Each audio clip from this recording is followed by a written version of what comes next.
ভাগ্যিস নেকলেস দিয়েছে। যদি বোমা দিত তবে এই লোকটা সেটাও বাড়ি নিয়ে আসত। এই লোকটার মাথায় যে কি আছে ভগবানই জানে। ভগবান যখন বুদ্ধি বিলি করছিলেন তখন এই লোকটা কোথায় গিয়েছিল কে জানে। অবনী তার মায়ের কথা কানে না তুলে গৌতমকে বোঝাতে লাগল, গৌতম, এভাবে অচেনা কারোর কাছ থেকে কিছু নেবার দরকার নেই। তুমি জানো না মানুষ তোমার সারল্যের সুযোগ কিভাবে নিতে পারে। এরপর থেকে চেনা জানা না থাকলে কারোর কাছ থেকে কিছু নেবে না। হ্যাঁ, আর কখনো এমন ভুল হবে না। কথা শেষ করে অবনী জানালার বাইরে তাকিয়ে অন্যমনস্ক হয়ে গেল। সে ভাবছিল মুন্সিজি হয়তো গৌতমকে সহজ মাধ্যম হিসেবে ব্যবহার করেছেন তার কাছে পৌঁছনোর জন্য। সে ঘুণাক্ষরেও জানত না যে মুন্সিজি আসলে গৌতমের নির্দেশেই এই নাটক সাজিয়েছিলেন। অন্যদিকে গাড়ি চালানোর সময় গৌতম বারবার আর চোখে অবনীকে দেখছিল।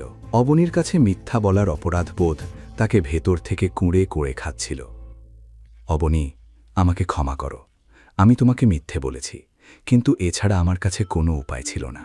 তোমাকে সত্যি বলতে গেলে মুন্সিজিকে দেওয়া কথা ভেঙে যাবে, তাই আগামী 1 বছর আমি তোমাকে কিছুই জানাতে পারবো না। অগ্রওয়াল হাউস থেকে ফেরার পর সবার মুখে বিষণ্ণতা ছড়িয়ে পড়েছিল। এক এক করে সবাই ঘরের ভেতরে ঢুকে গেল। রাত হয়ে গিয়েছিল। ঘরে ঢুকতেই গীতা গৌতমের উপর খিটখিটে শাশুড়ির মতো তীক্ষ্ণ কথার ঝড় তুলল। গৌতম মাথা নিচু করে চুপচাপ সব শুনছিল। এই বেয়াদবের মুখটা তো দেখো, এত কিছু বলার পরেও বেশরমের মতো দাঁড়িয়ে আছে, মুখে যেন দই জমে গেছে।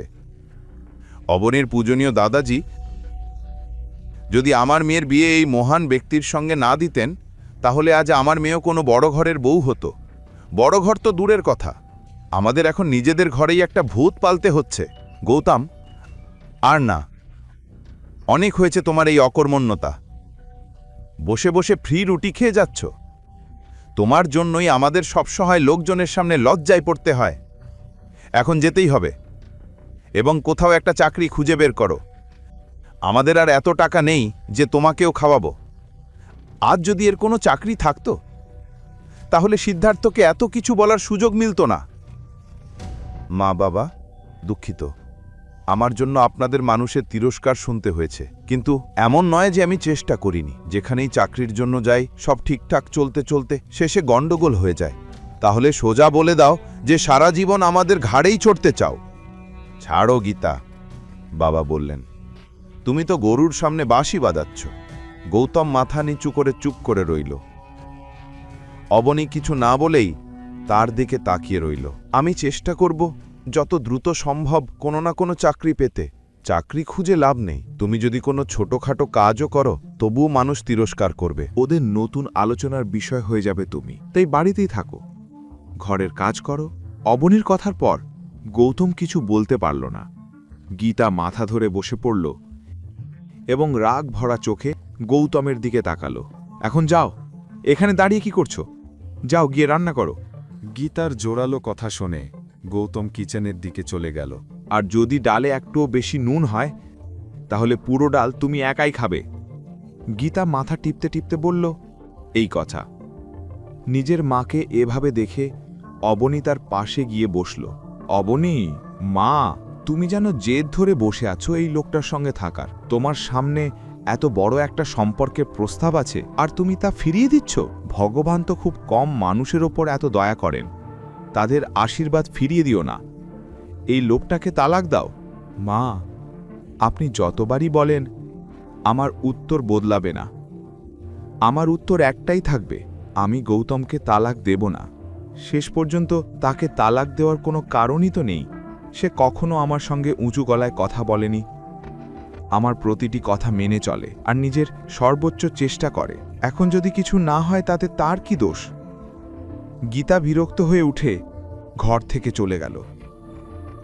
যখন সন্তান নিজের জীবন নষ্ট করার সিদ্ধান্ত নেয় তখন মা বাবা কী বা করতে পারে? বলতে বলতে গীতা ঘরে ঢুকে গেল। অনিলও বিরক্ত হয়ে বাইরে বেরিয়ে গেল।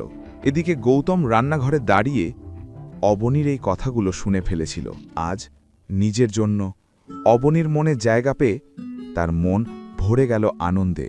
অন্যদিকে সানায়ার বাগদান হওয়ার পর গায়ত্রী দেবী আগামী পরিকল্পনায় ব্যস্ত হয়ে পড়েছিলেন। রঘুবীর পণ্ডিতের ছেলের সঙ্গে সানায়ার বাগদান করিয়ে তার মধ্যে এক নতুন আশার আলো জ্বলেছিল। তাছাড়া তিনি আশাবাদী ছিলেন যে অবতার গ্রুপ যোধপুরে সবচেয়ে বড় শপিং মল বানাতে যাচ্ছে, যার জন্য বহু স্থপতি প্রতিষ্ঠান নিজেদের আবেদন পাঠিয়েছে এবং তাদের মধ্যেই একটি হল আগরওয়াল গ্রুপ। স্বামী হিম্মত আগরওয়ালের মৃত্যুর পর গায়ত্রী দেবী নিজেই পুরো ব্যবসার দায়িত্ব নিয়েছিলেন। তবে কয়েক বছর ধরে কোম্পানি ক্ষতির মুখে পড়েছে আর তিনি যে কোনোভাবে আগরওয়াল গ্রুপকে আবার শীর্ষে তুলতে চাইছিলেন। এর জন্য তাদের ডিজাইনটি নির্বাচিত হওয়াটা খুব জরুরি ছিল। পরের কাহিনী জানতে দেখতে থাকুন পরবর্তী এপিসোডগুলো শুধুমাত্র পকেট এফএম ইউটিউব চ্যানেলে। আর রয়্যাল ওয়ারিশের সব এপিসোড শুনতে এখনই ডাউনলোড করুন পকেট এফএম অ্যাপ, লিংক দেওয়া আছে ডিসক্রিপশনে।